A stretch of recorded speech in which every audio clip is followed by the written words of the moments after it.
Hello and welcome to the Time Trek podcast. I'm here with my co host, Mohammed Abu Bakr. Today, we're going to be talking a little bit about the future of education. This is a very cool topic because both of us are fathers to children.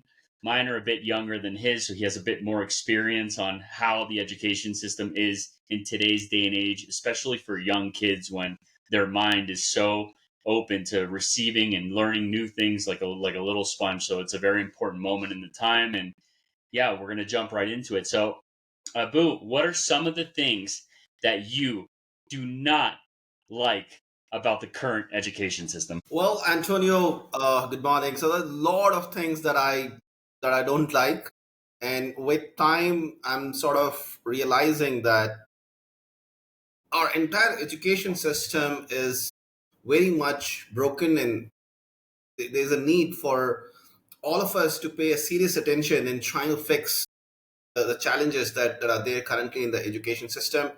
Hmm. We are subjecting the most precious years of our children in doing this education, and is that education providing the best returns? Is it the best for them in the current age? These are the questions that we don't even ask. We just send our children to the most popular school in the vicinity, and we expect that after 10-15 years our kids come out and do great in life. But I think in that 15-20 years we have unknowingly made a decision to subject them to a certain format of education, which we all have just accepted without any sort of critical thinking. Yeah, and I hear you, right? Because let's talk about our own personal experiences in school. And this is just from my perspective. When I was in school, I wasn't exactly the best student. Now, I got good grades or I did well on tests, but I fell asleep in class. The topics were sort of very basic, very slow. It wasn't hands on, it wasn't collaborative, and it was boring, to be honest with you. I'm a person of a lot of energy, but when I'm able to find something interesting and I can focus that energy and really dive deep into a topic. So throughout school, I enjoyed school because of my peers, because of being in these environments. But how much did I not learn? How much could have learned at the time? How much time did I waste? And how could have that prepared me for a better future? And so now looking back at our children, it's like, are we going to make the same choices that our parents made with us when? And I'm not saying that anything bad on behalf of my parents because they tried their hardest. I went to private school. Religion was a part of the private school. I went to a Catholic school, and while the teachings were there, it seems like they were taking a system that's been in place for so long, and the updates weren't there. So, what are some of the things perhaps that now we look for in a school that can, to your point, prepare our children for the future? How can we create people that contribute to society at a young age without wasting, as you mentioned before, again, these precious first 10, 15 years of their life? How do we mold them into being the best citizen to their country? And this is this is why this topic is such a beautiful topic. So one thing that I'll start off with is, again, and speaking about it and just researching, is like, we've had a system in place since the mid 1800s. Seeing as the industrial revolution was coming about, the idea was to teach these children how to how to follow rules, how to do the same task repetitively, not worrying about the creativity aspect of things, but more, even the bell in the school is the same as if it was in a manufacturing plant, right? If the bell rings, you go to lunch. You get the bell rings, you get back on your shift. You follow the rules, you take your break, you leave Absolutely. at the end of day, and you're a Yeah. machine. For the time, it made sense because we were well, I mean, in many countries, but I'm using the United States as an example. We were in a place where our economy the early 1900s, mid 1900s were booming. So there was a need for this, but times have changed. And so sending our children to learn the same sort of procedure as, 100 years back just seems out of date. So, what are some things that we would like to see implemented that would differentiate the current system, and how do we go about, putting that together? Yeah, I think we first have to understand what are the different formats of education that existed throughout the history of civilizations. In India, at least, I'm aware of two other systems that existed in India before the education system was introduced here by British.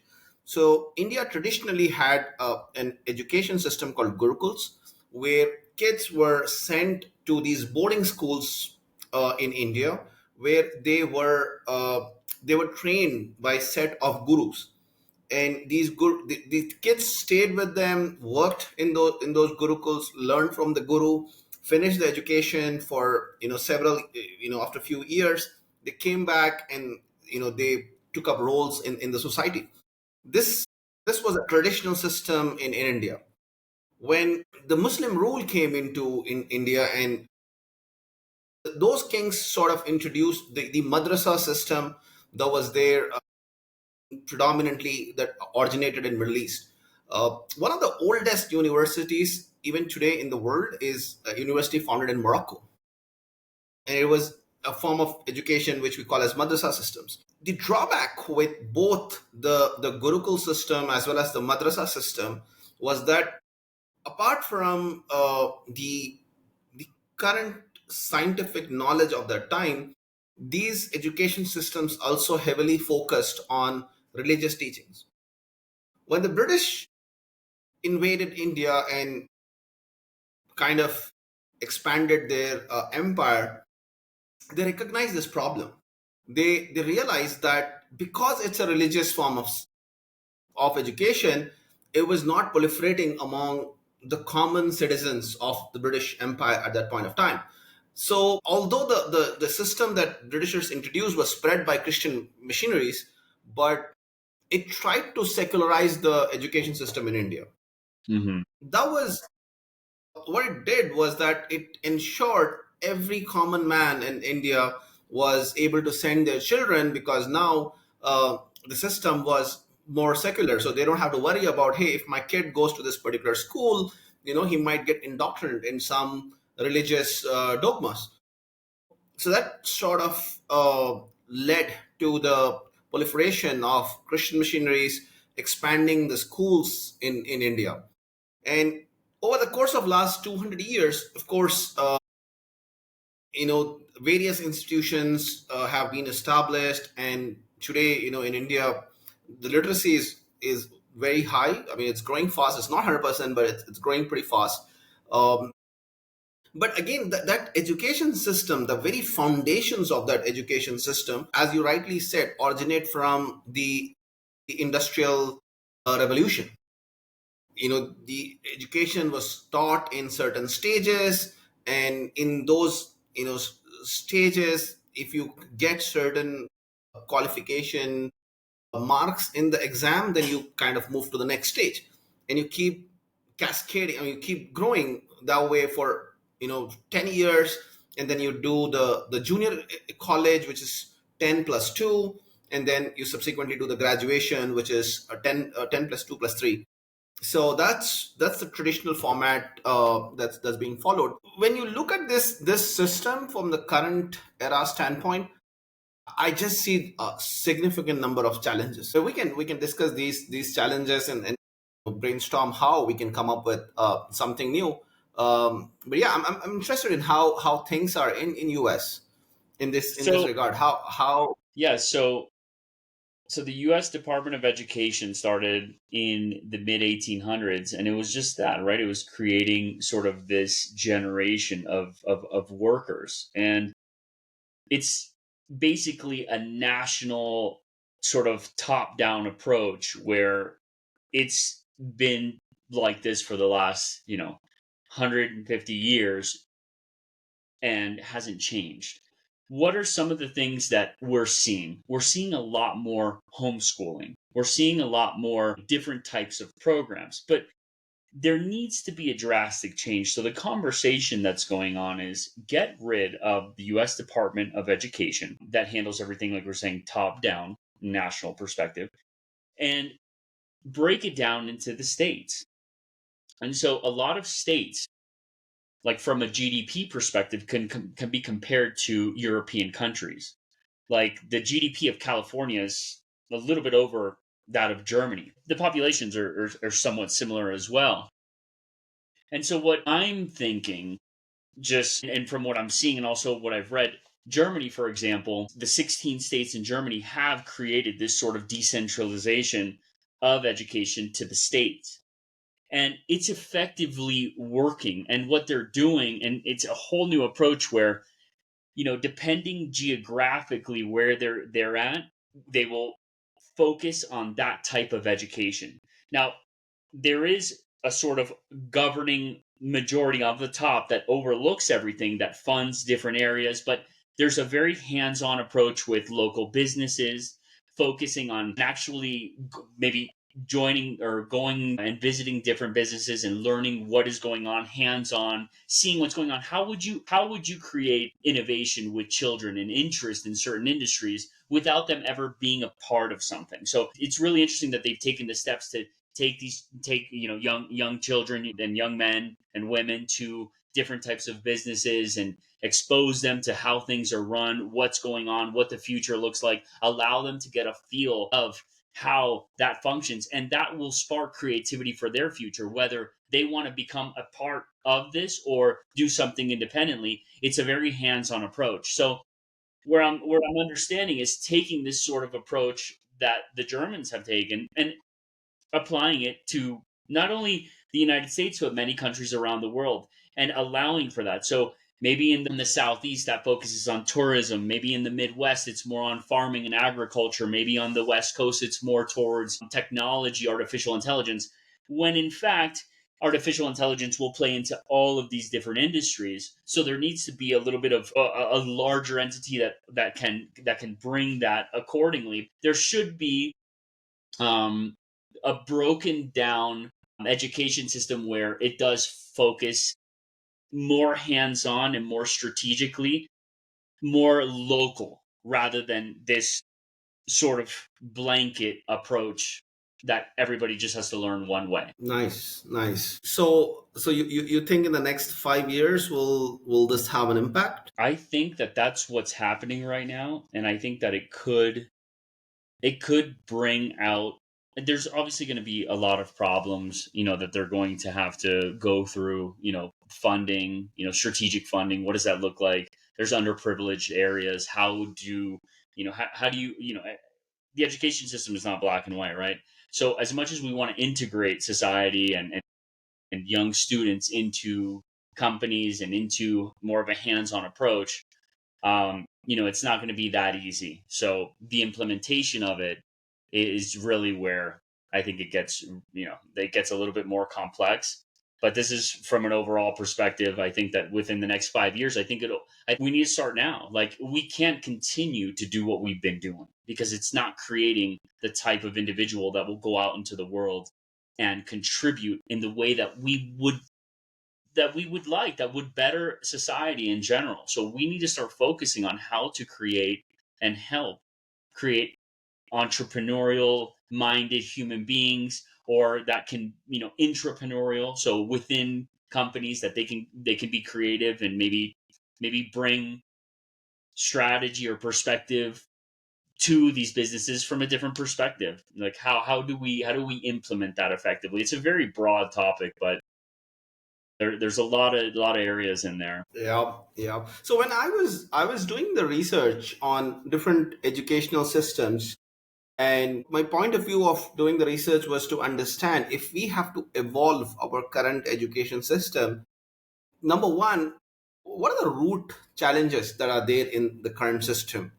And was something in the past that addressed these kind of challenges, or or do we need to radically think from a new perspective? uh, the education, maybe all the thousands of years, the way we have trained our children, maybe we need to think in a different manner. So there are few thoughts around that I was able to compose. One of the first challenges that I see with our current educational system is that we tend to pass a kid at each level, grade 1 to grade 2 to grade 3, as long as he's scoring about 45-40% marks in an exam, right? And some kids score 80%, some kids score 40%, some kids score 60%. But what happens is that the exam is clearly revealing that they still do not know, another 30% or another 40% of the syllabus that was there. But you have passed that kid to the next level. So the kid goes to the next level not knowing 30-40% of the previous class syllabus. Now imagine this happening for 10 years. So by the time he is in the 10th year of his education, the kid already doesn't know a lot of things, but he has just been passed because we have set this bar artificially. We just created a bar that, you get more than 40% marks, you're going to the next level. So over a period of time, imagine you're building a building, and your first floor is only passing 40% or 60% of the quality test, and then you put up one more floor, and that's Right. passing another 50%. You put up one more floor, like that you go all the way 10 floors. That building is bound to collapse, or at least the building will not be stable for living. That's what is happening with our kids. They're not fully ready, they're not fully done that class 1, they move to class 2. They're not fully done class 2, they move to class 3. And we are artificially pushing them, and at the end of the 10 years we ask, hey, where is the creativity, where is the, and then they won't be able to produce that. Two things come to mind. How do we get children to say, I love my school? That I think is the main thing. The second thing is, you're saying that you want to restructure and reposition the way education is implemented. But we're talking again about the kids scoring, building a building, and that building not sustaining, not having, not being able to really get to where it needs to go. But in reality, these, getting 40-50% of the grade in order to pass the next grade, I think we just need to get rid of the standardized testing and scoring as it is. I think it's more of a, there needs to be certain topics that need to be addressed, but also there needs to be a focus in on the person. Like, what strong suits is this person showing? Allow them to understand how to love to learn. Once that rhythm is found, and once they start showing that enthusiasm, I believe that enthusiasm can be relayed into different areas. And so trying to fit a square peg in a round hole from the get go is only going to lead to resistance, when in fact it should be the opposite. The kid should be able to walk in, and perhaps his first days in school and learning should be drawing, coloring, feeling, doing things that may bring something out of him or her that allows them to feel free and feel secure. And from there, create a system around that's more personalized ultimately. And so what I'm trying to get to is like finding something that they love in order to continue to piggyback into the other areas that they're going to need to learn, but use that foundational love that they have as a base in order to enter into these different areas, rather than, hey, you have to learn language, math, science, everybody learns the same way, good luck. That's the system. And like, and I'll give an example. I have a 2-year old, right? I believe your children are a bit older than mine, but I have a 2-year old and another one on the way. And we have him in a Montessori school. The Montessori school starts in about 8 months. The reason we chose this school is because they have sort of a hands-on approach. where they've explained this to us. And one of their questions was, what do you want? What do you want for the future of your child? And typically their response is, and I asked, what is the typical response? And they said, oh, do you want them to go to an Ivy League school and, get a PhD and all this? And that wasn't of interest to me because I've thought about this in a sense that I've said, the children of the future aren't going to need 25 degrees. The children of the future are going to have to be team players, creative, and the ability to be responsible, of course, but they need to. There's going to be a new way of work because we're going to have a lot of the basic tasks done for us. So when I said that, I explained that I said I don't care if they go to an Ivy League school. That's not my goal. My goal is to create somebody that will go out into the world and can contribute at a young age. And if he chooses or she chooses to create a business or do something, let him or her follow their heart. And if you want to use the education system to propel them in a certain direction, that's also an available option for them. But let them feel the confidence, have the creativity and the tools to analyze industry and to be able to go and do something with that. Because we as parents can help them, right? Because they can step into a situation and say, hey, you know what? I have this idea about this industry, and perhaps we give them some tools, or perhaps they join a company and start working.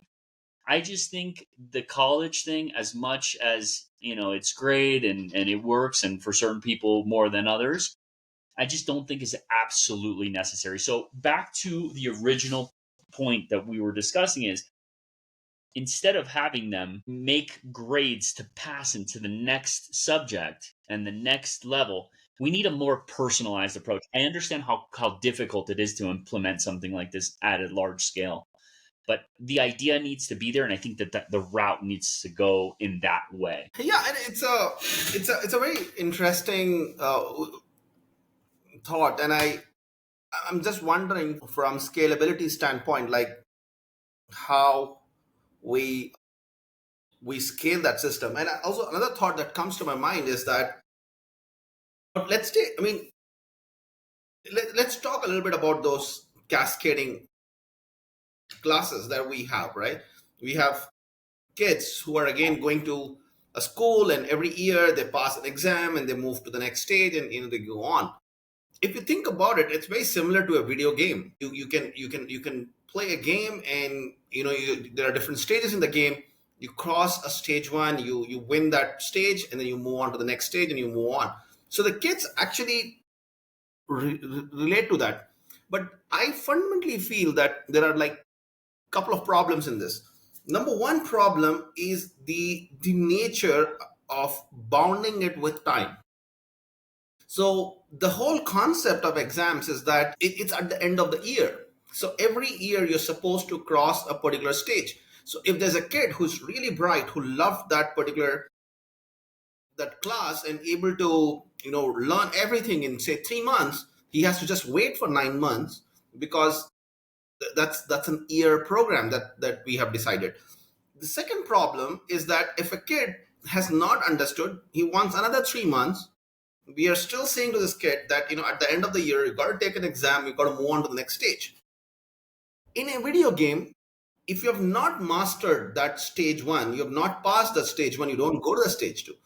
So what happens is the gamification goes away the moment you have somewhere psychologically told the kid that there is going to be an exam at the end of the year, and you're going to go to the next stage after this. But till this 1 year, you're going to just study this limited syllabus that is given to you.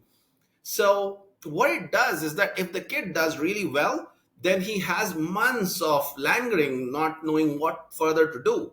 So that destroys the creativity. And if there's a kid who is finally getting grasp of the topics, but then you're telling him that, hey, now the year has ended, you got to write the exam. And the kid might be saying, just give me 3 more months, I'll master this. But you're again moving. So I think, so bonding it with time is a very strange idea that we have superimposed on ourselves. I never felt connected with the way it was during my schooling as well. There were certain subjects that I was able to learn within 3 months.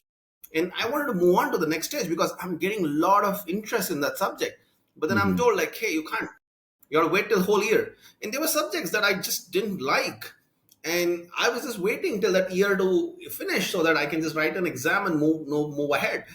So I think that is a creativity killer. So if we get rid of that, then the kids will start seeing the subject as a game, and you just have to cross the next stage.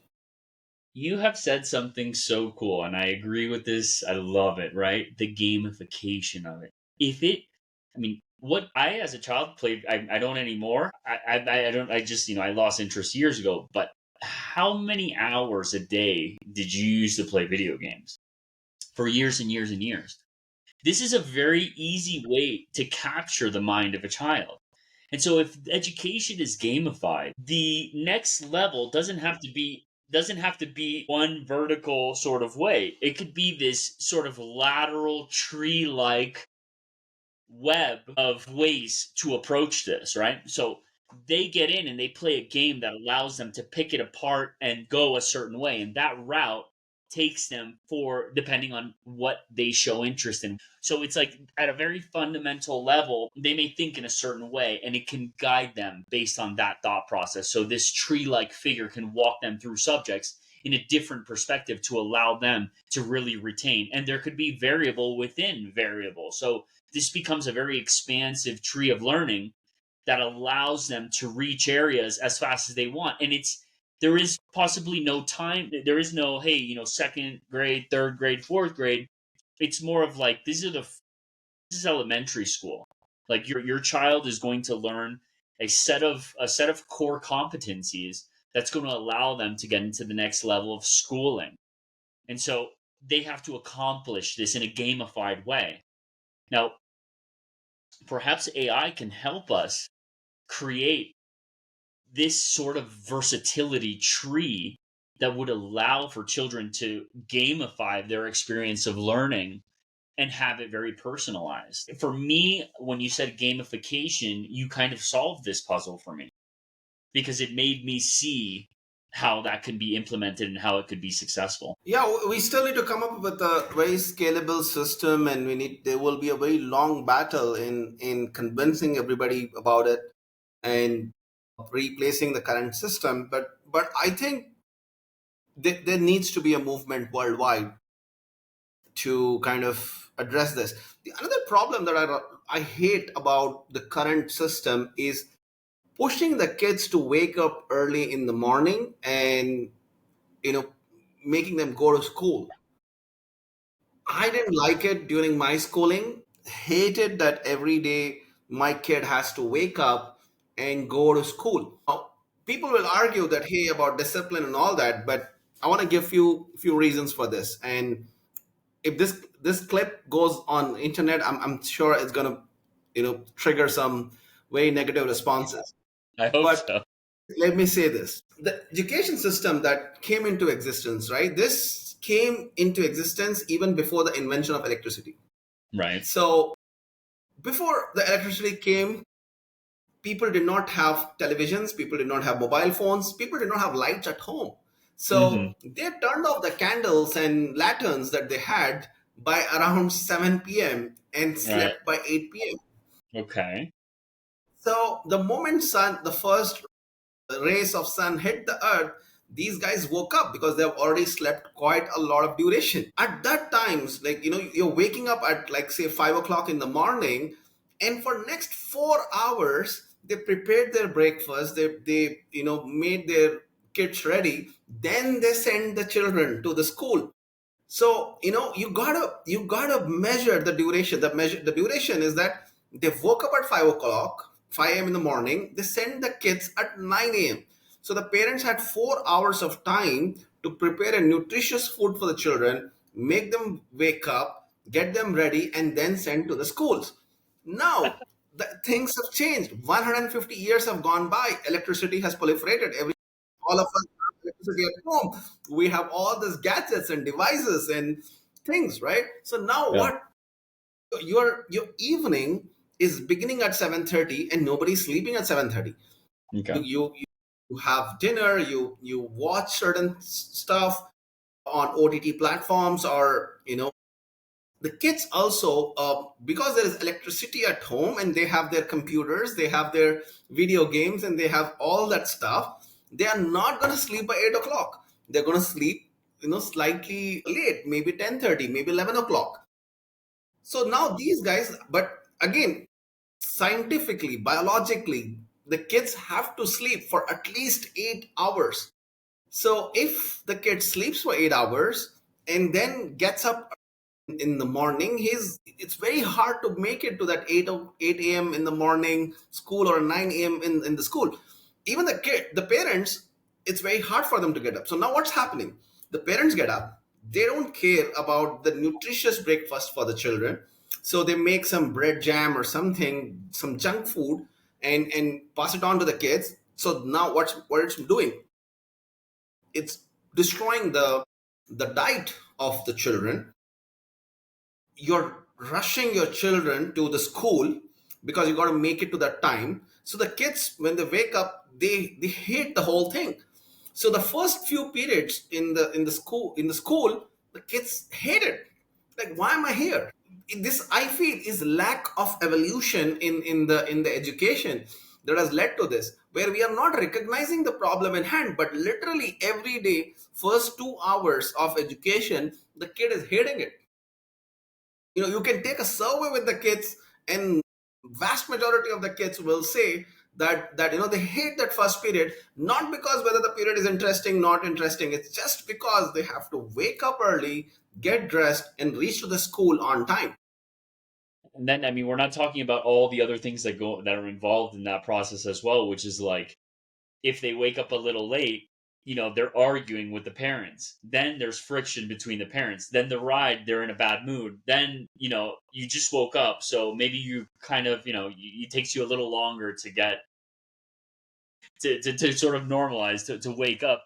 And all these issues do sort of snowball. So now you have perhaps 2 times a week an angry child in school, in their classes, that it's going to take away from their sort of learning.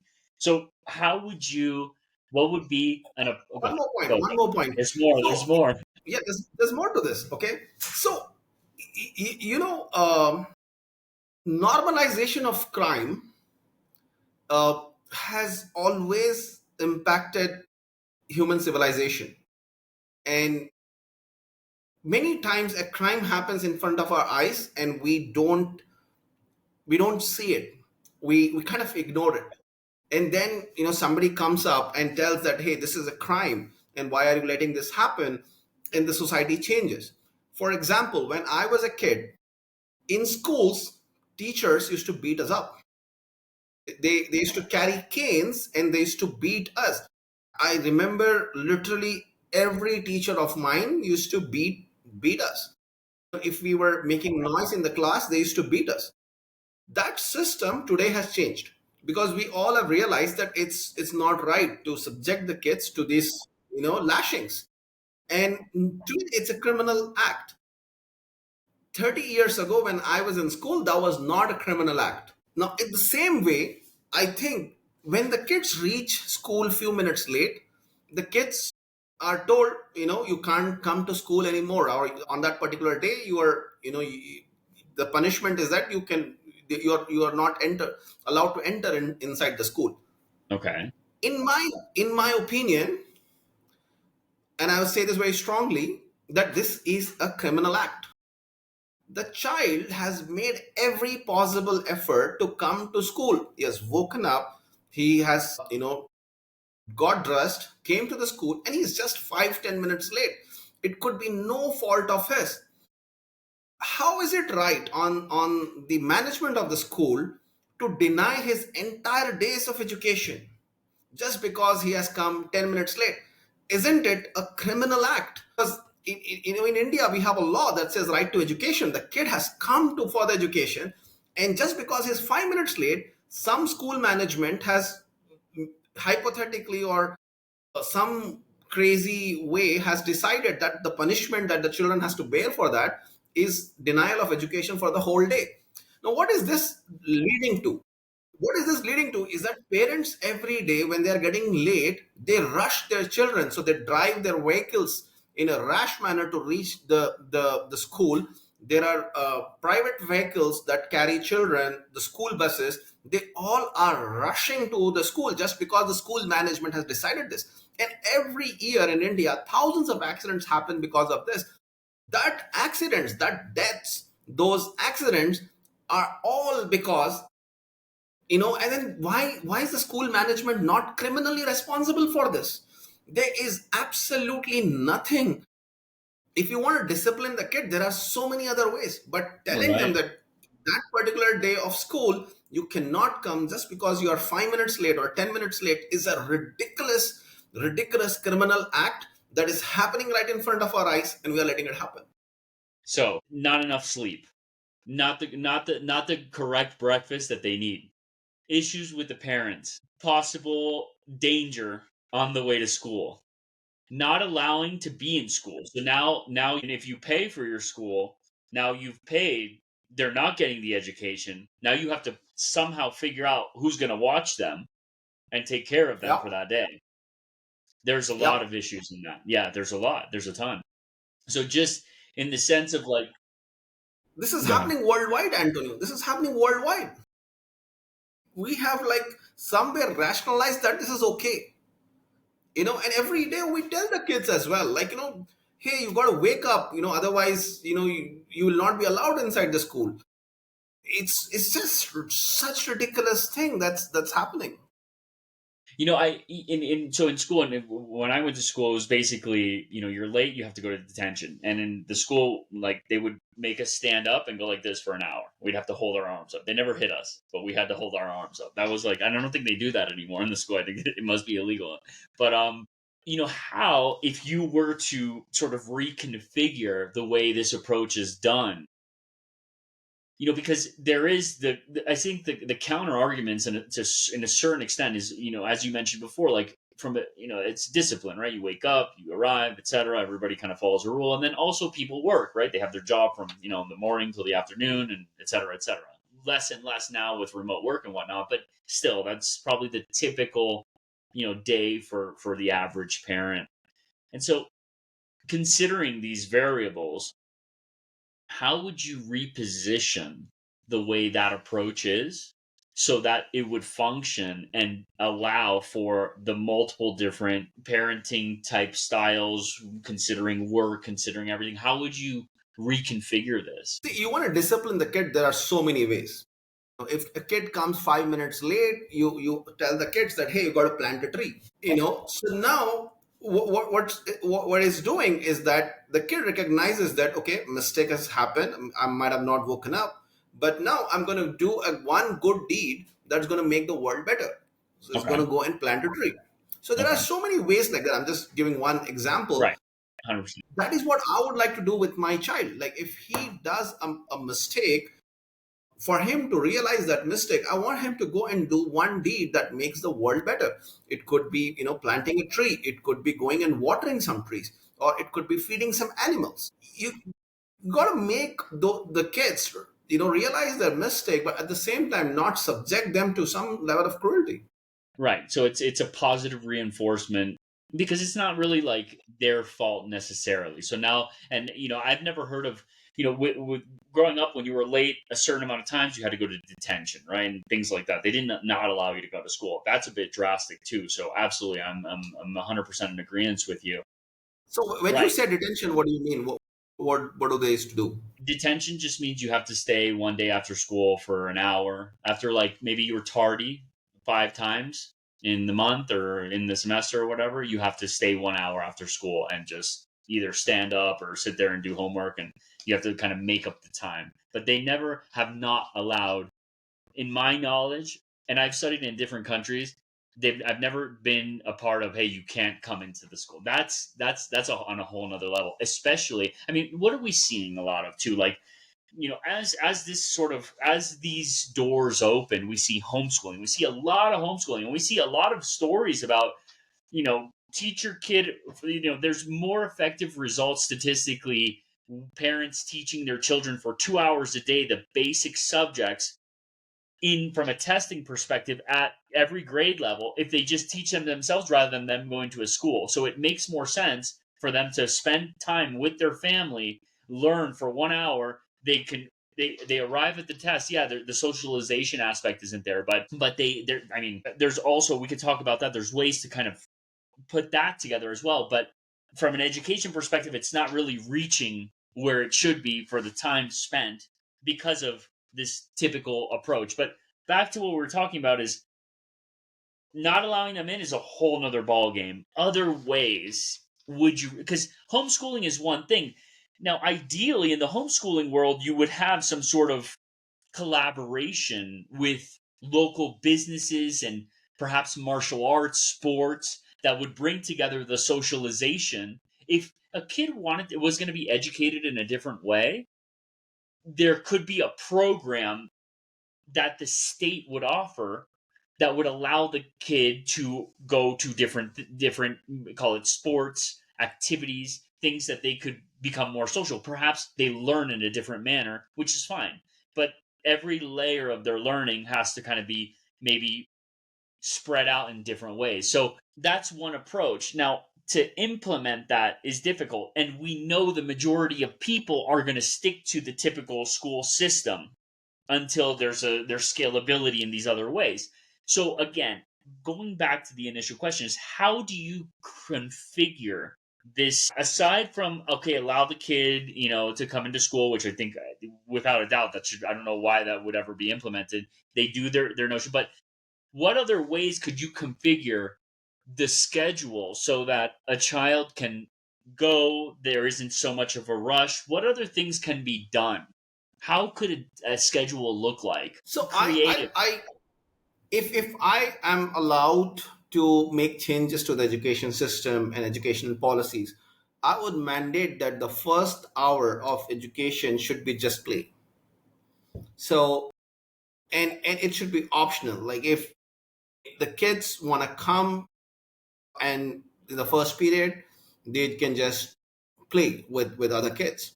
So what it does is that it creates the notion that every day there's, the kids eventually they start liking that, so they will wake up and want to go to the school because they get to play in that first hour and they don't want to miss out playing with their friends in the first hours. And once they play, then there can be some nutritious breakfast arranged in the school, either through the parents or through some, some means in the school if it's needed. And then you start them with other subjects. So if we do that, I think it will create a very healthy change in the children, because they start looking forward to the school, and then they play, they get, they their bodies get warmed up, and then they have some food, and then they start studying. So I think that's one change I would definitely like to bring, and it's not a complex change at all. It's not. We look at this from the many angles. Like play, we have a playground to actually play. We have another area that, whatever the child wants to do, because everybody's expressing themselves and doing what they want to do. Some of them probably want to be alone. Some may think it's silly, right? Every individual has their own way, but having them to wake up and look forward, like, hey, mom, dad, hurry up, I want to get to school. I've already taken also some initiative to think about what I want to eat and perhaps help the situation, so that because I really want to get there, because my first hour is, something so fun and I don't want to miss out because all my friends are going to be there, et cetera, et cetera. So it does create that sort of, hey, I'm looking forward to it, which with that mentality in itself will help the child create enthusiasm and communicate that to the parents, which would be a lot easier to kind of get through that waking up, getting ready, and getting them to school. So that's interesting, right? So okay, what about And another thing that I have a lot of issues with our current education system is I don't know why certain topics are there in the school syllabus, and there is no justification given by any of the educational authorities or even the schools on why certain topics are included in the school syllabus and why certain topics are excluded. can you give me some examples? Yeah, so now take for example, you have trigonometry. We all have learned about tan theta and cot theta and cosecant theta.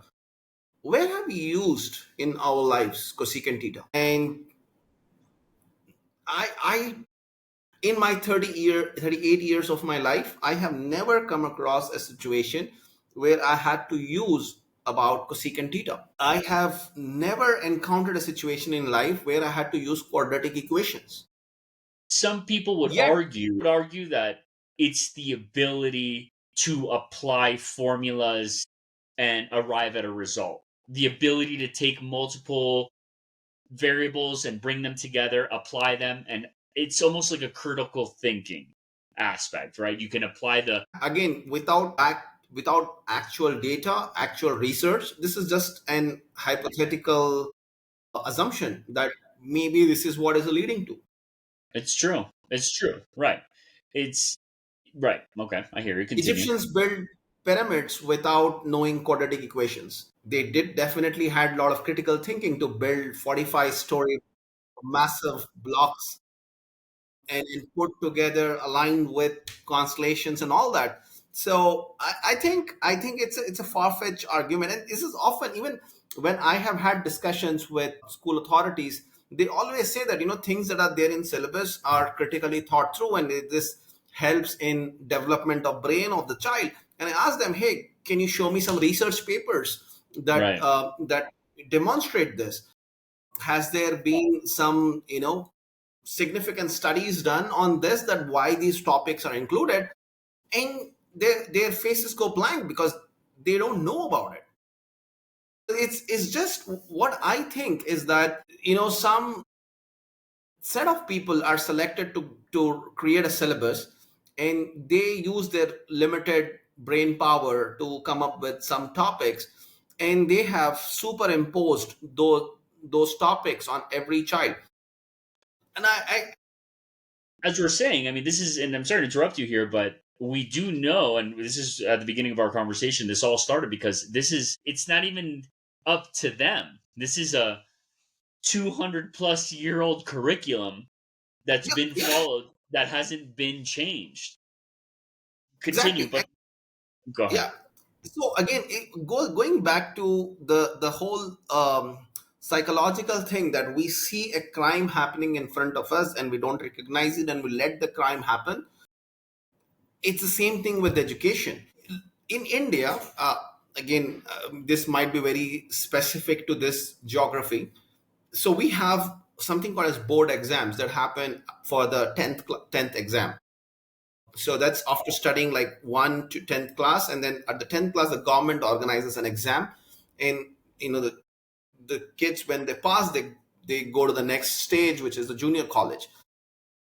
Every year thousands of kids commit suicide because they are not able to pass through this exam. There are numbers that state that the number of suicides every year is close to 10,000, and not just not just the suicides, but millions of kids are subjected to immense mental stress and mental challenges subsequently this exam, because if they don't score well, so those who fail, or those who don't secure really good marks, they go through so much mental stress that some of them commit suicide.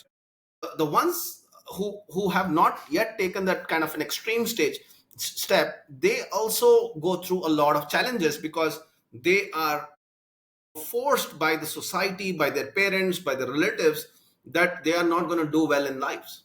They are Is this demotivated is to the core.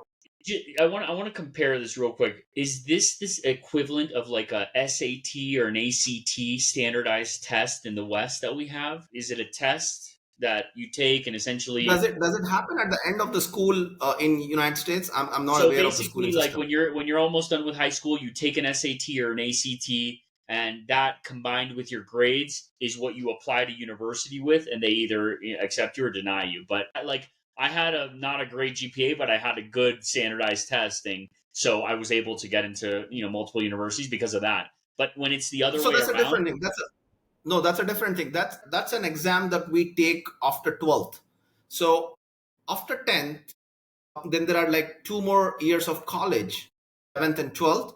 And after 12th, you have all these competitive exams that determine which university you can get into, okay, subjects that you will take. But at the 10th class, which is considered as the basic education in India, constitutionally, every kid has to go through up to 10th education. That 10th exam is based on the syllabus set by some individuals. God knows who they are. I'm sure they're qualified people, but just like I hear you. I'm not able to figure out that if every year so many deaths are happening and so many kids are getting subjected to all this mental stress and stuff, yet there is no critical analysis on why this is happening.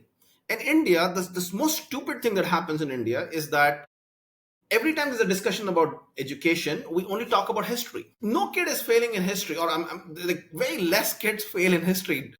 The actual problem is mathematics, and we have things in our syllabus that are so complex that a lot of kids suffer because of this. They are not able to grasp those concepts. These teaching staff are also not so well trained that they can easily explain this kind of concepts to the children, and then the children can pass these exams. So what is this doing is that this is create a very vicious cycle where even parents and everybody, like, we put the children under this immense stress, and any kid who scores well in these exams is like considered as like you're going to be the next big thing, and people cheer them and all that. But vast majority of the kids don't get those great grades, and they are subjected to worse kind of humiliation.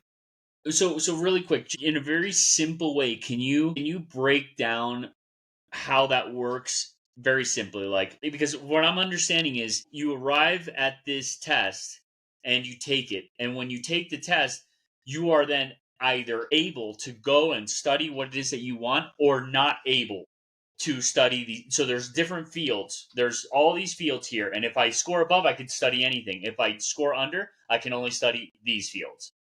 No, so yeah, so there are two aspects to this. So one is passing that exam. So you don't pass that exam, you can't study beyond. So you have to pass that You exam. can't go to college, or you can't Yeah, go. you can't Is go to that? college. You Oh can't wow! go to So you college. can't go to college, and there's no other college that accepts people that don't pass this. It's just you don't go to college. Yeah, you don't go to So college. you, So you have to so you retake the have to exam, become a and worker. So you have to work in a facility essentially. You have to do some sort of. I mean, either you're an entrepreneur or you just have to work in a facility, and you have to do a very basic job. Like you're not. when you're talking like a country like India, I mean, on entrepreneurs is just a very, very insignificant percentage.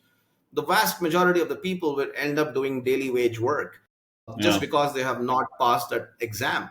yeah. And that exam is not just like on one topic. So generally there are about 6 to 7 subjects in a 10th class. So they have to pass in each one of those 7 subjects. Wow. So that's, and in most cases people fail in mathematics. And if you look at the math syllabus, it's way too complex. There are so many topics in that syllabus that we don't use in our lives. We don't use quadratic equations, we don't use trigonometry, we don't use vector calculus.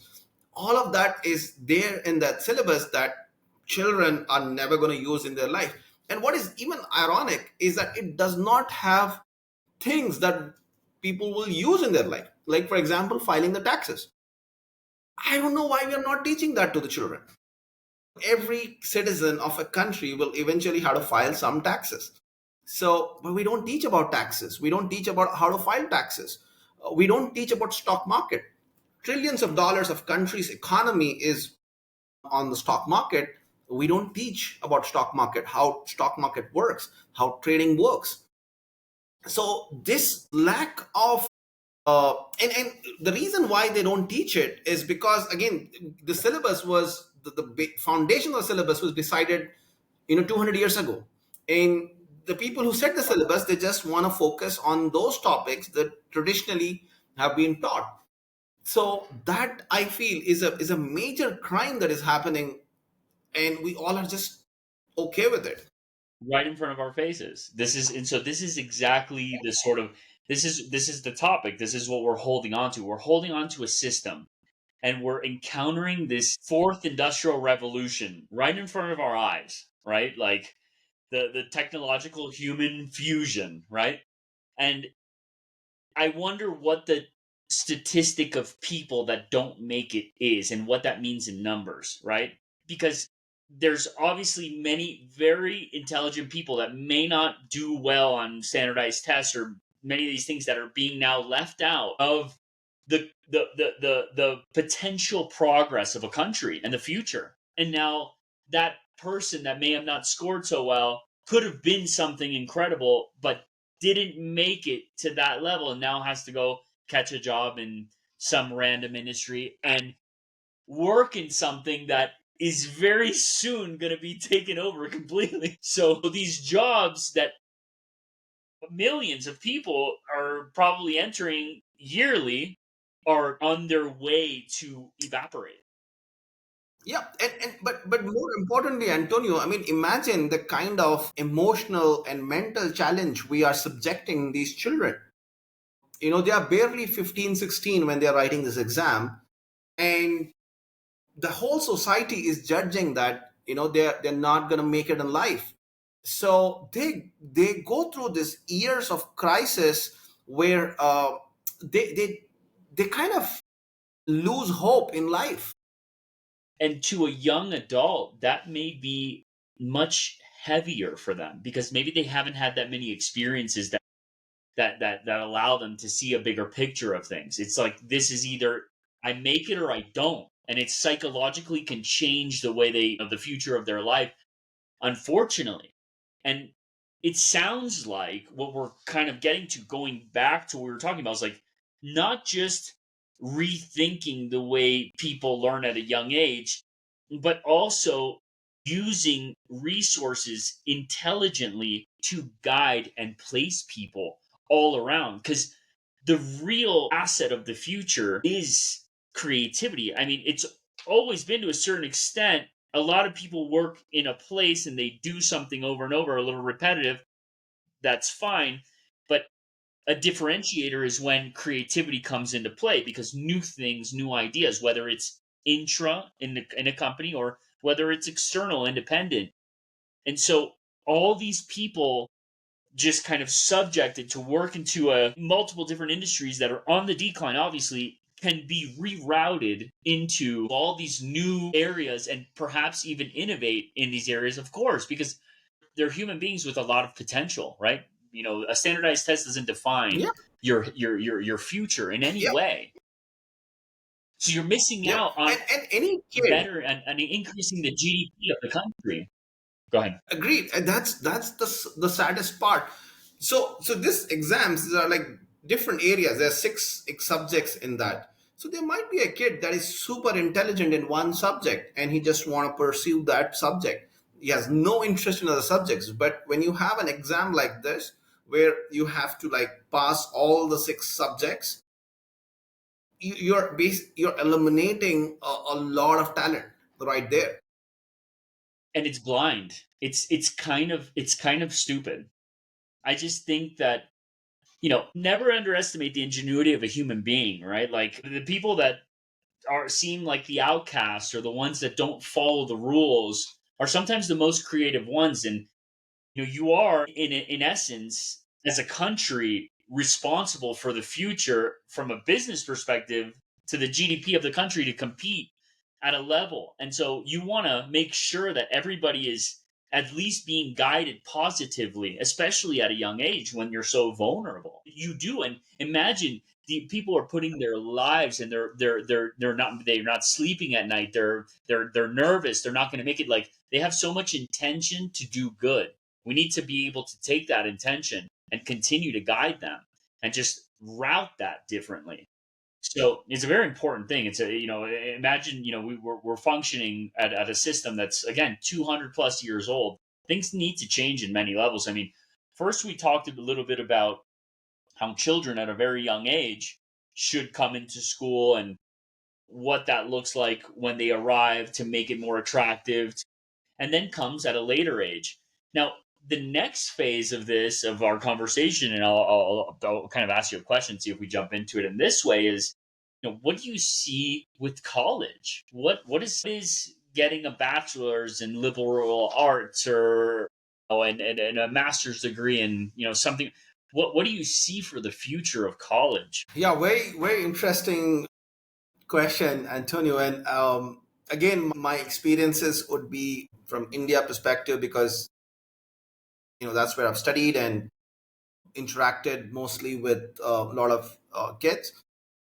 There is a crisis right now going on in universities when it comes to technical education. There are top universities which obviously have great professors who have done good amount of research, and they will be able to guide students. But vast majority of the colleges do not have that kind of technical staff on their payroll. So what they are teaching and what the modern technologies are, or where they are, or what the industry is looking at, there is a huge disconnect. Hmm. So with artificial intelligence coming into and replacing a lot of fields, I think there is going to be a huge job crisis, or not the job crisis, but a talent mismatch crisis. Yes.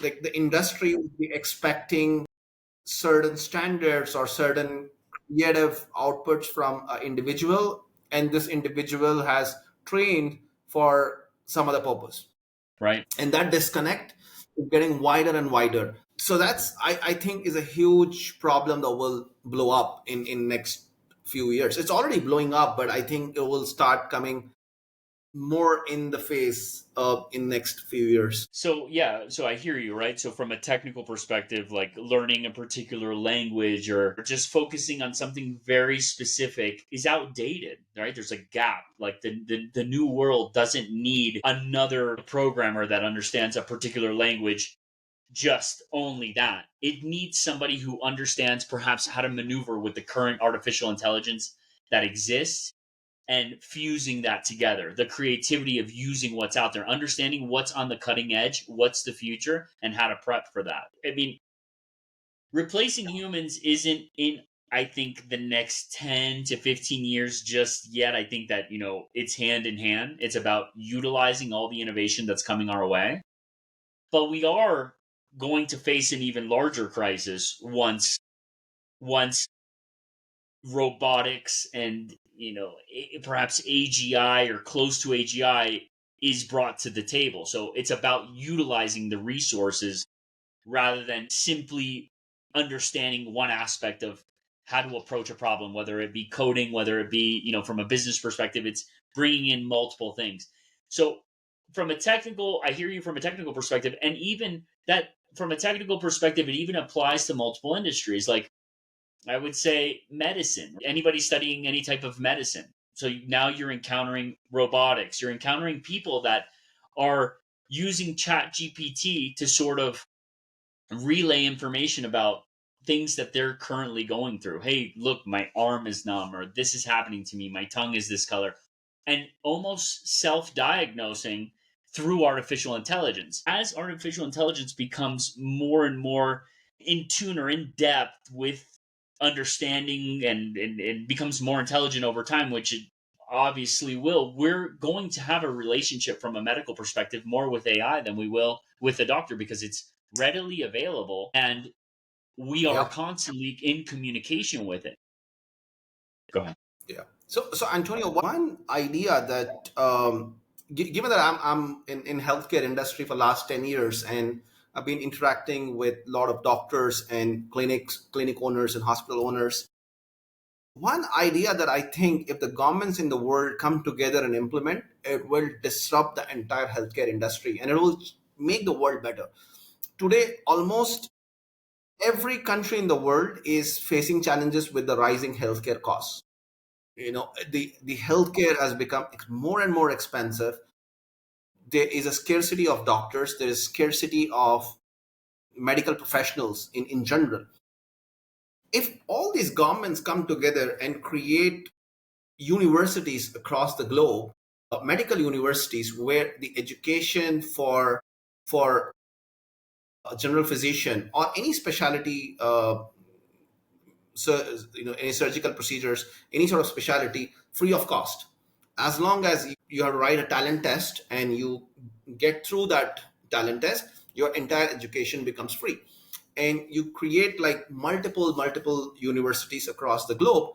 What will happen is in 5 to 10 years, there will be so much talent that will come out of that, that overall cost of healthcare will start coming down. If a country is able to produce thousands of cardiologists, your cost for those kind of medical problems comes down, because the biggest cost in The current demand. healthcare is the cost of medical professionals.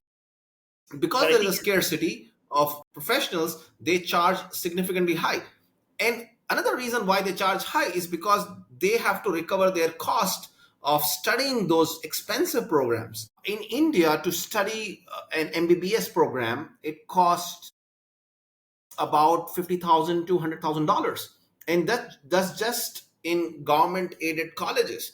If you have to study in a private college by paying a certain premium tuition fees, you're paying about 200 $300,000. And this, we're talking about India. I'm sure the cost is even higher in the United States.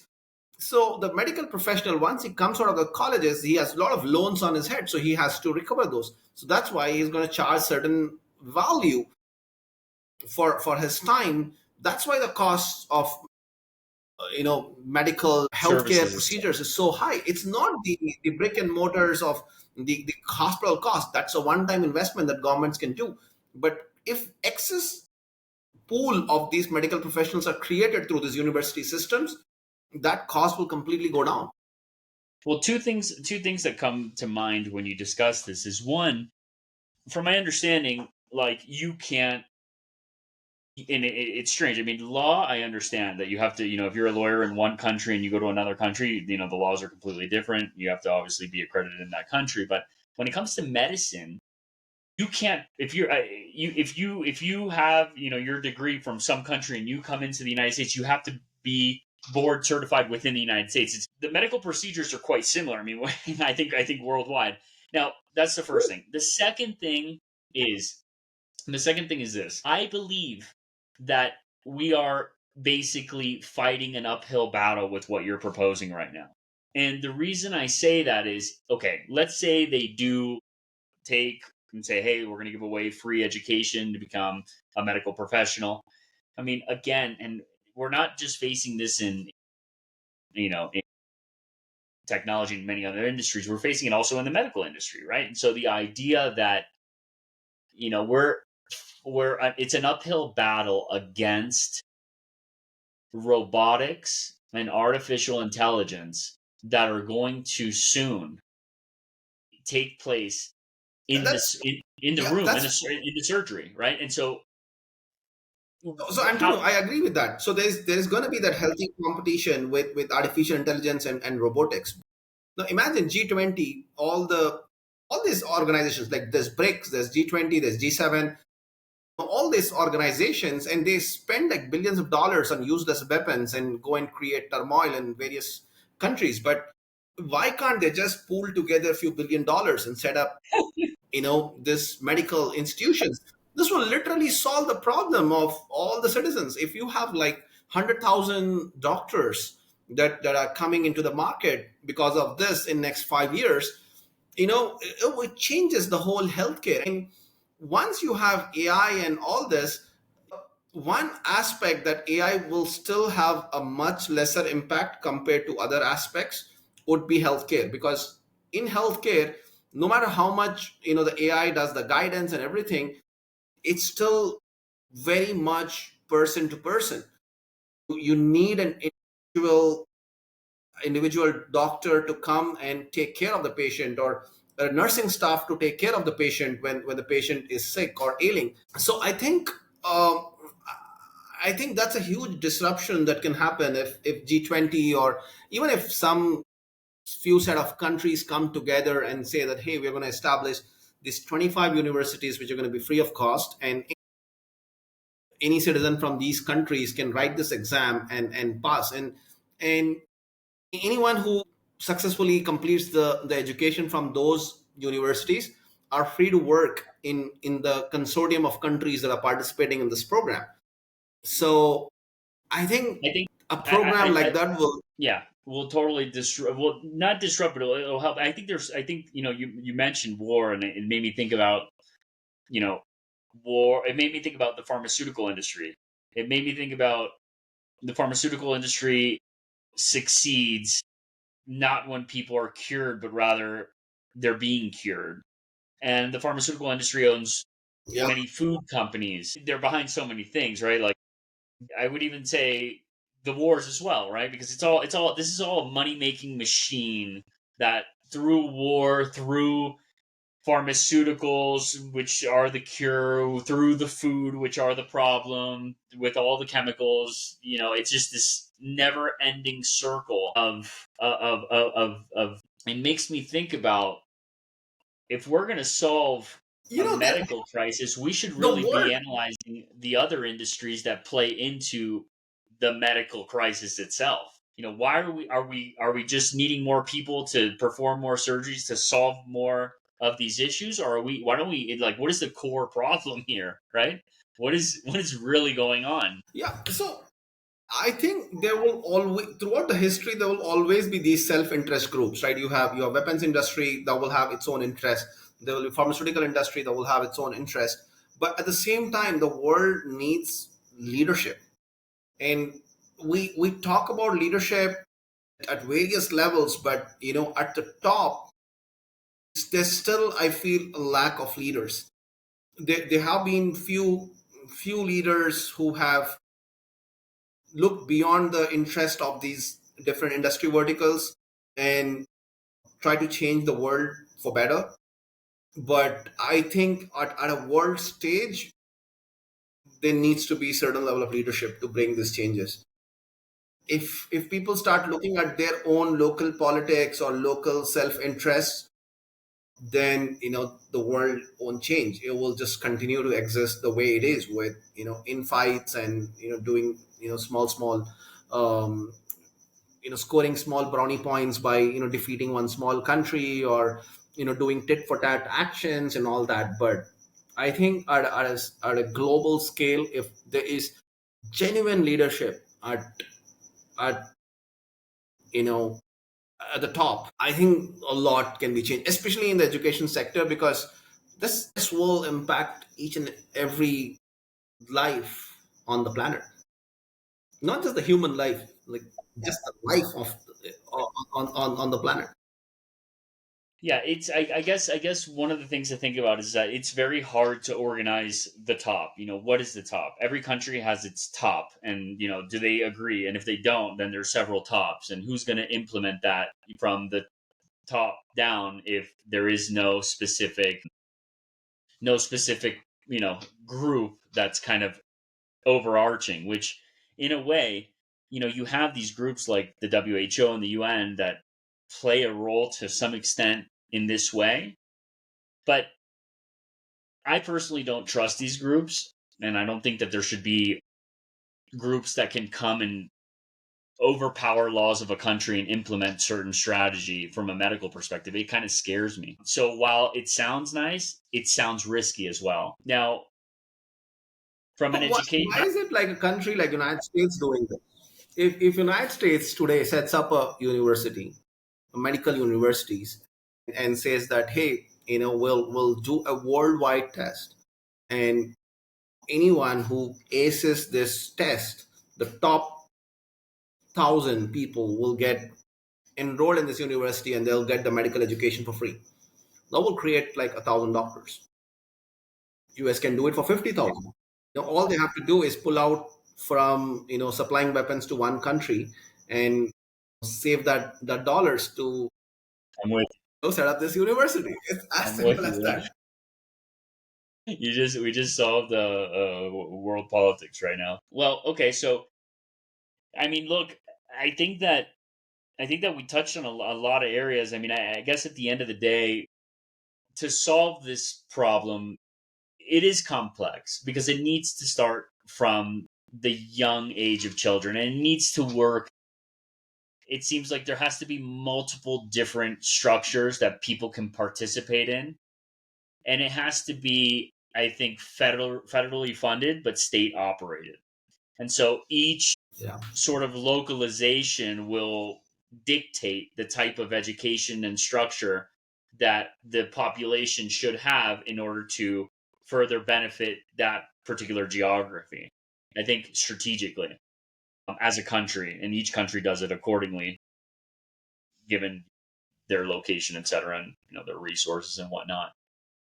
I think we started touching on college, and I just want to say that I believe that college, it seems to be sort of embedded in the typical human's brain that you must go to college. You have to get a master's if you want to become anything at a higher level, and you have to do these things. And I want to question that. I did my master's degree. I have a couple of degrees. I agree with you. Like it's yeah. Go ahead. Go ahead. I just said I agree with you. So I have a bachelor's degree. I have a couple of bachelor's degrees. I have a master's degree, and I'm not saying it didn't help me in my life, because you do get introduced to people, you do get good experience. There's relationships. There's benefits that it brings. But I think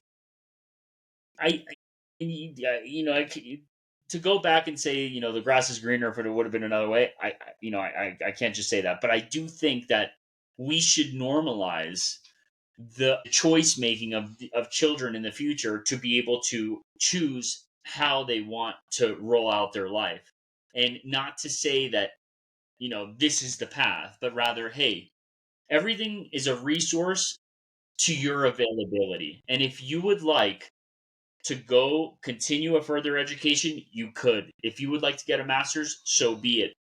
If you would like to go and work at a company right out of college, or start a company, or you have a vision to do something, it should all be normalized. And I think that the real key to making that a success is fundamentally changing the way the base 1 through 18-year-old education system is broken down, because the idea behind those first 18 years is to create an individual that is independent enough and creative enough to arrive at that age and be able to have the various opportunities in his hands, and to be able to effectively go out and participate in the world and in business and succeed. And it shouldn't be seen as, there shouldn't be a particular route. I think the stigma and the sort of like, if you didn't go to college, all that needs to be erased. And I think that creating a better fundamental structure for children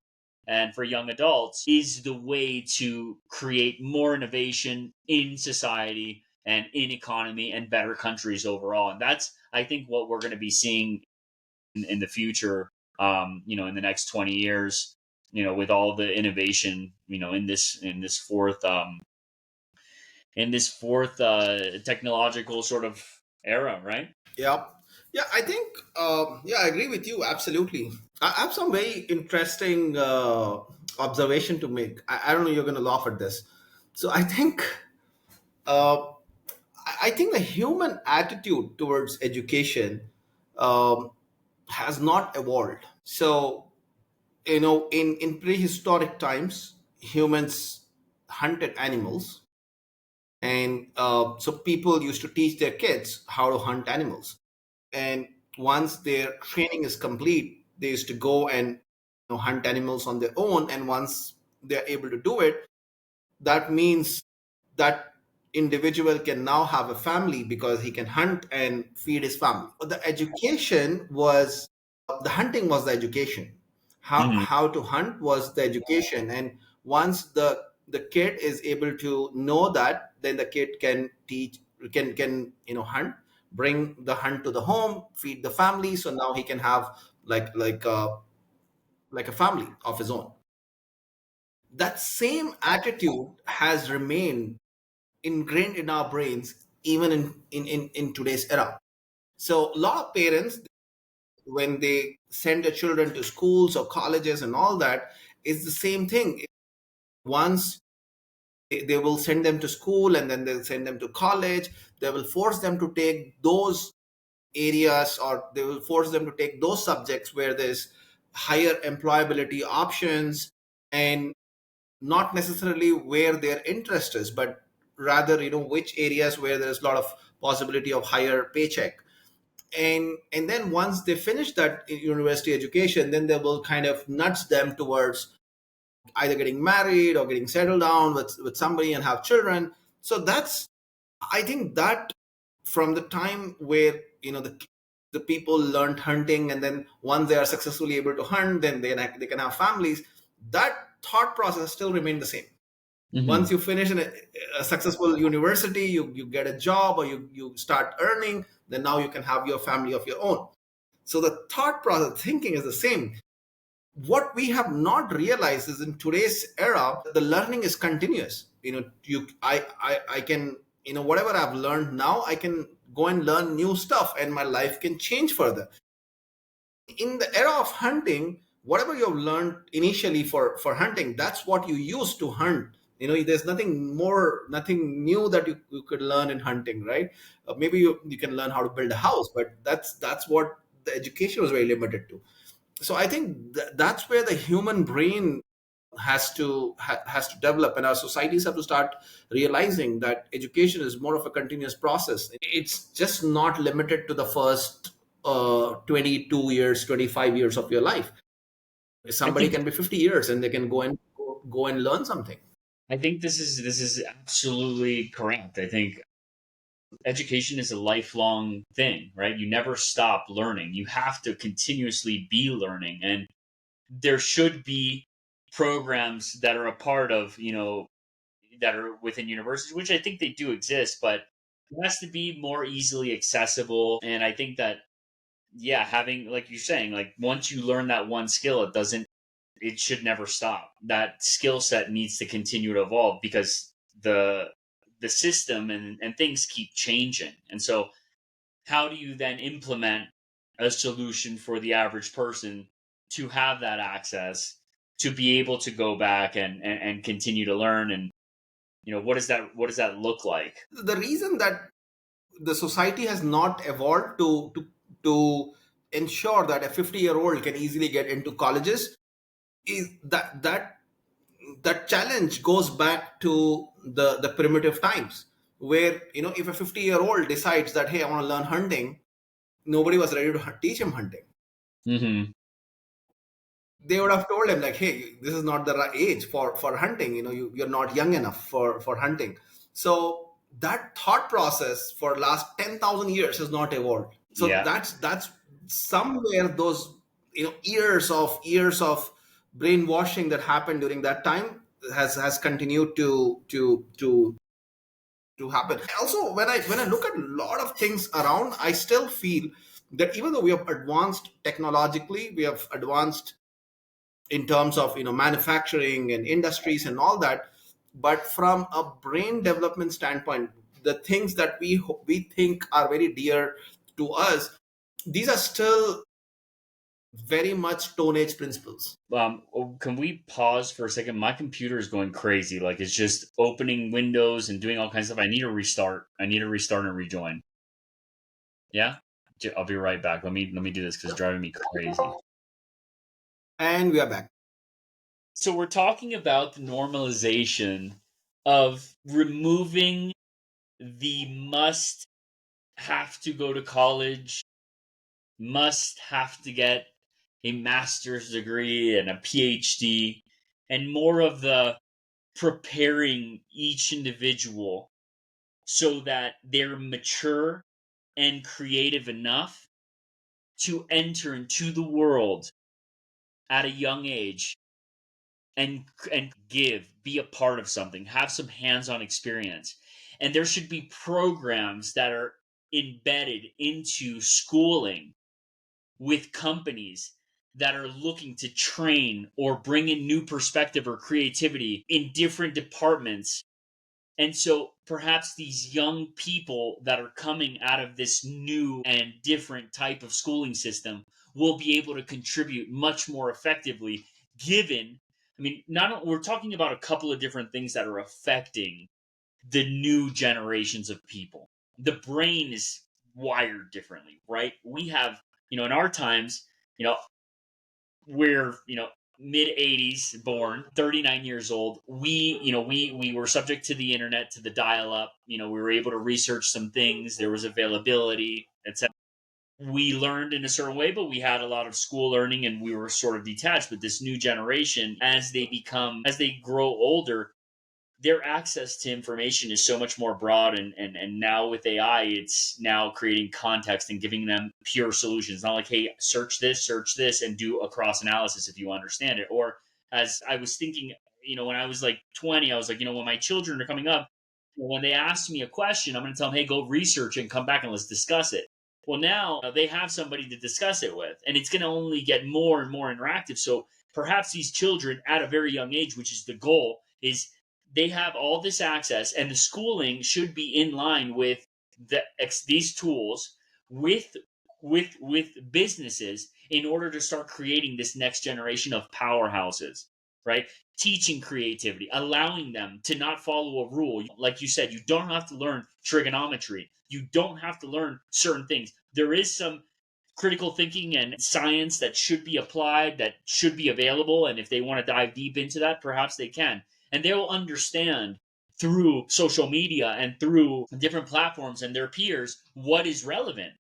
The new generation of creators is going out and expressing yourself, is understanding market dynamics and applying AI to it and creating a solution. It's teaching how to think widespread. And so the thinking has always been this way. But now we need to think diagonally. We can't, in this vertical sort of step by step that we've been taught is the norm, continue, because there is no innovation in that sort of stepstone process. There is innovation in this wide range of thinking that's not the usual sort of path.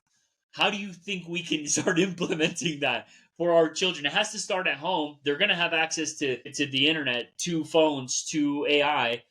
How do we contribute as parents, and how do we look for schools, or perhaps suggest, or these different tools, so that they can arrive at that 18-year-old creativity, beautiful mind human that we want them to be? Lot of thoughts, Antonio. I was trying to catch up with a lot of thoughts that you you Go know. for it. Yeah, I know. I'm mixing it up. I'm mixing it up, man. So while you were saying, and I was just wondering um, what is it that what is the responsibility of the parents towards education of the child?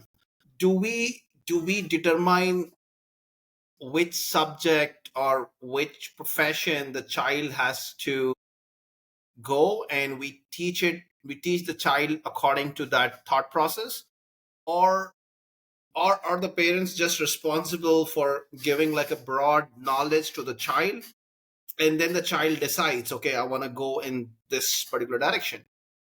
I think that also will play a huge role. The other aspect I think is bit worth thinking is what sort of life like we want to live, or what sort of life we as parents want our children to live. And I think that also determines a huge, like, it determines how parents will subject their children towards education. I was recently talking with one of my friend in US, slightly older guy in his mid 40s, uh, and his son came in the conference call. He was just passing by and he introduced me his son. The guy must be about 12, 13 years, the kid, who came in. He just said me hi, and his father kind of asked him to just introduce himself, and and then he said that, uh, maybe I should not say this on a podcast, but he told about how his son is passionate about spelling bee competitions, and how he's participating and all that. And I saw the kid, and I feel terribly upset that there are some parents who are doing this. The kid has mugged up thousands of words. He's probably spending like hundreds of hours learning the dictionary of the English dictionary, and learning all the spellings and practicing that spellings. And I just felt that, you know, is it worth it? Is that, subjecting our children to that kind of cruelty in a way, is it worth it? Well, now the real question I believe would be, is this the father? Is this the parent's dream? Is the parent or the parent saying, "Hey, son or daughter, go and study this. This is this is something," or is this the kid saying, "Hey, I like this," because that depends. And so, Again, it's like, it's a very subjective debate, right? Because the kid is just maybe 12, 13 years. Does he know truly what he wants? And the father, he was immensely proud of the kid's achievements. And he told me that, the kids that participate in spelling bee competitions are the most successful kids, in United States, as they grow up to become very successful. But the way to measure that probably was how much they are earning, once they are in their 20s. But are they really happy? Are these kids proud of their early childhood? Do they have great memories about how they were in school? Or the fellow kids in their classrooms felt these are dogs that needs to be avoided, you I mean, know there's two situations here, right? The kid could either not be happy in school and be forced to do the spelling bees and because his parents like it, or can love it and that be his passion. The ultimate goal here is that as much as you think that you can control a, a child, you're probably wrong, right? They're gonna like things and hopefully they love something. I think really what we're looking for here is somebody who takes passion and takes and the determination to go and do something at a next level. That shows the ambition and can be applied in multiple ways. I think that you're looking for certain characteristics from a child that show that they have interest and they're able to pursue something at a higher level. There's a goal there. I mean, whether they think he's an idiot. and children will, like, when a parent introduces something to the child, there are very high chances that the child will pick up that, because he Yes. sees the every child, I think, craves for attention of the parents. And if they know that if I do well in this particular field, my parents are going to give me more attention, they will pursue that, especially when they are in their early teens.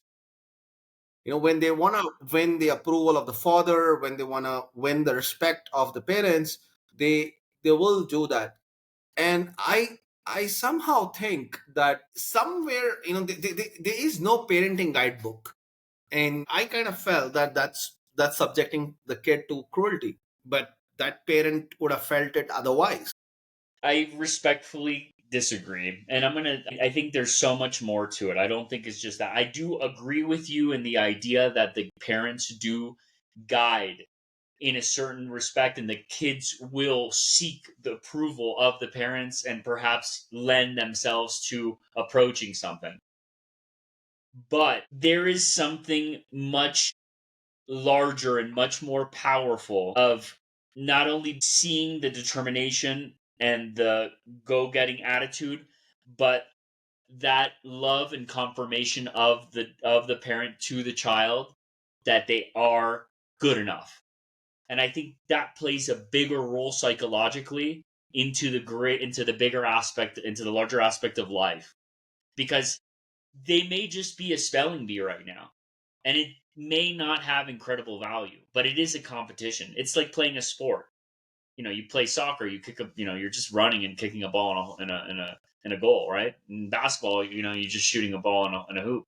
They're simple. It doesn't take incredible creativity, but I think more so is that initiative to do it, to be good at it, and the love, respect from the parent, which will give him the comfort to then approach the next thing with more confidence, which will most likely higher the probability of success towards new endeavors. Because if the let's reverse the role here. If this father would say to the child, "Hey, a spelling bee is for for losers, for dorks. You're going to get up there and, go, do X, Y, and Z. There's much more value in that. What you're doing is psychologically affecting him on his own decision, if it may be, because I doubt the dad's a professional spelling bee person, right? So maybe he just liked it, and so now you're disapproving of something that he may feel close to his heart. And psychologically, when he approaches his next endeavor, not only is he going to approach it with fear, but he's also going to probably seek more acceptance from his parents in a needier way. I just think that there's a stronger psychological connection there. There are so many versions to this, right? And that's where it's parenting is such a open challenge for all parents, depending on how your views are shaped by the circumstances, by the culture, by the religion, by society, friends. As a parent, you kind of decide, okay, this is what is best for my kids, and it is so subjective based on that. Certain parents might might see certain thing as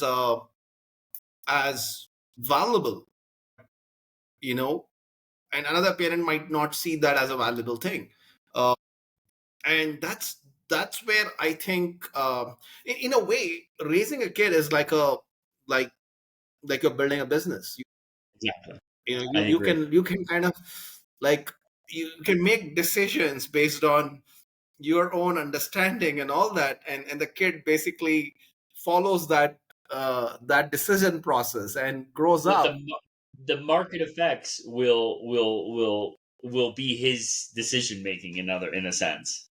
Like Yeah, the effects of what that's how it plays out. I mean, you do the best you can.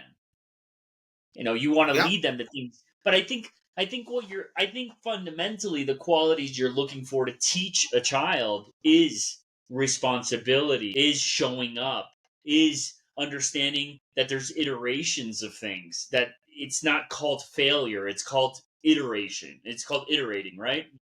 You try, it doesn't work, you try again, and now you're fundamentally teaching this idea of I can arrive from point A to point B through several stages. Now I'm going to have to persevere. And so that's the attitude you need to have in this world, because nothing happens so easily. So teaching perseverance, teaching to show up, honesty, these are very good qualities, whether they be in a spelling bee or whether they be in repairing a car or whatever. These are beautiful qualities.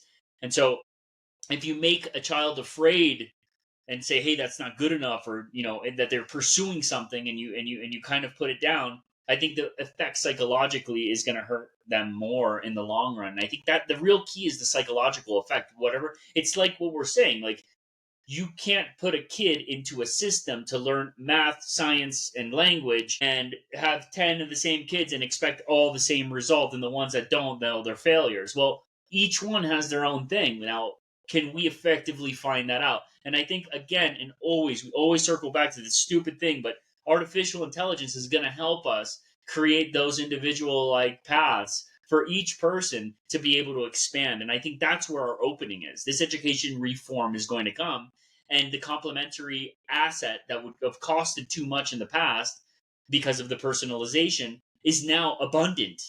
And that's the beauty of the future. So the circumstances have now changed. The reform for education is now here. We do understand that there's going to be a lot of innovation, a lot of industries that are going to close. There's going to be new industries all over the place. It's like social media. Like, nobody ever thought, like, Instagram, that there would be a job to help get Instagram followers and to coach people on how to go and create videos. Like, all these new industries did get created within the idea of social media, but you looking from the back wouldn't have thought, hey, all these industries exist in here. So it's like, we don't know what we don't see, but that sort of innovation is coming, and those opportunities are coming, and while doors close, several open. And so fundamentally, children and young adults with this understanding and with the access can become what they need to become, whatever it is. Not that me and you think they should, because what do we know? I think we would almost be a problem if we really truly stepped in and said, hey, no, you need to do this. Forget that. that's that's kind of taking them away from their path. Now, of course, if it's something that puts them in danger or whatnot, of this is a different topic. But I'm just saying, as far as you know, dedication to something that they like. It should be out of interest of the child. I think so. Yeah, but it's also true that a lot of parents, for because of their limited understanding, they subject their children to a lot of cruelty in Oh yes, in pushing in these competitions, and in just training them to excel in those competitions, which literally have no meaning, and they chase after vanity metrics. I think some of those kids, when they grow up, they might start looking at the world in a different way, and they start hating their parents, they start becoming some sort of sociopaths, because they just felt that they didn't get what they want in life, or they didn't, or they had no choice in what they have become. I think you've hit it on the head, right? You can present the child with things, but you can't force them to do certain things. And that's the hard part. It's the beauty of thinking that you have control when you don't. You can only show, you can only bring to the table. But Antonio, you're saying that from a US perspective, but if you look at Asians, including India, Chinese, and a lot of these societies, parents have so much of say in what children are going to become. And sometimes it's very cruel, but sometimes it has produced results. So it's very debatable kind of a I hear you. situation. It is. It is. Other thing that I noticed is that the country also, or the department, the educational departments of different countries is also having a lot of role in shaping the education of the children in various countries, depending on the priorities of the country, whether the country has a space program or not, or whether the country wants to develop certain weapons, or country wants to improve their infrastructure. The countries invest in some educational institutions, and if those educational institutions succeed, then that country ends up producing talent in that areas. For example, in India, setting up IITs and setting up certain computer science focused institutions paid off, kind of created a huge IT industry. And I'm also like a product of that government policies, where in my state, the then chief minister established a lot of engineering colleges. So it became accessible for a lot of parents to just send their children in engineering colleges. So, those kids ended up studying engineering and then started getting jobs in IT industry. So I think the country's educational policies also have a lot of role to play. Sometimes it's just not the choice of the child. What is being offered on the plate, and often the choice is based on what options do you have. Sometimes, if there are such option itself is not there, then you don't pick that option. But if the options are provided by the country, then you pick those options, and you kind of grow in that uh, that particular option. It's just fundamentally, I think what you're trying to teach, in a sense, is the ability to have critical thinking. I think ultimately, and that comes with science, that comes with mathematics. Language is very necessary as well, and so it's not getting rid of these things. It's it's utilizing them creatively depending on the viewer. And so more effective teaching, more ways to get through to that person to be able to understand it, because like you're saying, a lot of people have a lot of difficulties with several different subjects. So it's how is Yeah. that going to be more approachable? Also, what I found through recruitments over the course of last 10 years, and even when I was at Microsoft, when I was interviewing people, what I found is that the students that have excelled in their academics, they not necessarily are sharp, but their persistence to solve problems is significantly higher compared to the students that have not scored well in academics. Hmm. Hmm. In many times, it's all about persistence. It's computer science, when you're writing a program or creating a tool, many times it's just about persistence. Like, how much effort can a person put in to solve this and create this. So that's where, kids who are really good from an academic standpoint, they end up becoming successful because they are very persistent, and they Hmm. are psychologically more tuned to the persistent, because they know that if I put in 10 days of effort, I'll get there.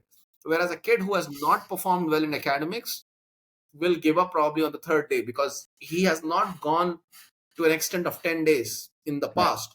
Right. So the likelihood of him, putting in that level of effort doesn't come natural to him. So so that's, I have consistently observed this with Hmm. with the hires, that anyone who is good from an academic standpoint, they are generally more persistent in not giving up, versus the ones who are have not performed. So there are a lot of these traits, personality traits, that sort of comes out based on how people have been in their academic phase. Yeah, yeah, no, I hear where you're coming from too, right? Because there's probably several times within the process that have beat the person down, that they feel like it's either I mean, you either make it or you make it. There is no going back. So you have to push through no matter what in order to accomplish, the schooling itself. So because of that, you've been sort of trained to say, hey, this isn't a matter of if I can do it, it's how long it's going to take me. I think that mentality is the most special one. It's very important to be able to understand that, if something is virtually impossible, I guess, to say no. And there are times when you have to make decisions. Persistence is persistence and understanding. You understand that those fine lines, right? The idea of persistence and the idea of working an uphill battle in a sense. So, two different areas, but the ability to push through something is, I think, something that's fundamental to to a happy life. Because in life, there's going to be several circumstances in every area of your life that you're going to have to pick yourself off the floor and continue to push through. Yeah, yeah. So, what are your last thoughts, Antonio? How do you think the future of education will shape in next 25, 50, and 100 years? I love it. Thank you for this conversation. I think that we touched on a lot of really cool things, and I think that we're seeing right now, we're starting to see a new movement in education, in the way people communicate, in traditional approaches being turned upside down. So I think in the next 25 years, I think the attitude that has been is going to completely disappear. I think that in 25 years, we will have an education system that will be personalized, that won't have the same traditional methodology, but will still incorporate a lot of the way teaching is done in just a more effective way, which will produce more results. I also think that there will be programs from a global perspective that will contribute into this, because I think that this now becomes an overall, like a larger business, right? I think that this becomes a global scaled opportunity that people will be able to join certain companies through certain types of study. Yeah, I think that yeah, I think in the next 25 years we're just going to see an overlap of everything that has been, and I think the personalized education system will show a lot, and the GDP per country will increase. I think a lot will change. AI, manufacturing. In 50 years, I think humans, there's going to be a lot more industry, but I think humans are going to become somewhat obsolete in a sense. I think we're going to be, there's going to be different types of missions. I think whether it's underwater or in space, I think that humans will lead different types of lives to be able to do things that we can't even, I think, very far-fetched ideas of colonization, terraforming different planets. There's going to be different types of approaches for humans. I think that we're going to leverage AI, and the possibilities are going to be infinite. And in 100 years, I mean, either we become cyborgs or we wear pieces that allow us to access information, and so we can keep up with all this machinery and AI that exists around us. Yeah, I think I have a slightly pessimistic view for next 25 years when it comes to education. Majority of the countries have still not woken up to the challenge of AI. Majority of the countries don't even think the current education system is broken. I don't see any political will among people to kind of solve it. Uh, People still are obsessed about history, which I feel is not worth so much. If you look at countries, majority of the countries, their entire debate is to what they want to teach in the history when it comes to education, and they are missing out on AI. They're missing out on what needs to be taught from a mathematics standpoint or what needs to be taught from a science standpoint. There is, you know, the education is deeply missing the aspect of developing scientific temper among children and the importance of scientific inquiry, and going and doing experiments, failing in experiments and repeating those experiments till you achieve success. I think that is deeply missing. Hmm. I think if we don't develop the habit of experimenting in among our children, I mean, they're going and doing experiments, they're going and figuring out how various phenomena in physics or in science, how they came into existence, how, or just understanding nature by doing experiments. If that's missing, I think right there we are losing out on creativity, we are losing out on so many aspects. So I think that the world has still not woken up. In fact, the world, when it comes to education, the only innovation that I keep hearing in the schools is like, hey, we are using this digital software that will teach them. No, I don't think that bloody digital software is going to do any benefit to the kid. You need human to human interaction for these kids. Some random voice telling something is a very third world idea. You gotta come up with actual person taking the kid in the field, doing some experiment, play, finding some small insects and creatures and understanding how they feed, how they interact with the nature. That's where the kid will start developing various ideas, whether he is connected to nature or connected to doing scientific experiments or want to explore space. So I think that is deeply missing, and I think for next 25 years I don't see much change. People are going to do some incremental changes, like use some AI software in education, maybe subscribe to some AI tool and say, brag about it. So that's what is going to happen in 25 years. There's going to be massive unemployment, massive challenges, and there will be some civil unrest in a lot of countries. And that's where all the politicians will sort of wake up that, hey, we now got to make changes to our education system because things are going out of control. I think that's where the 25, 50 years from now, that will be a very interesting period. So probably like 2050 to 2075, that will be an interesting period where probably a new ways of teaching children, new ways of educating them. The countries will start experimenting, and I think it will probably by 2075 we will be able to conclude, or at least able to arrive at few stable systems that this works at scale, and this doesn't work at scale.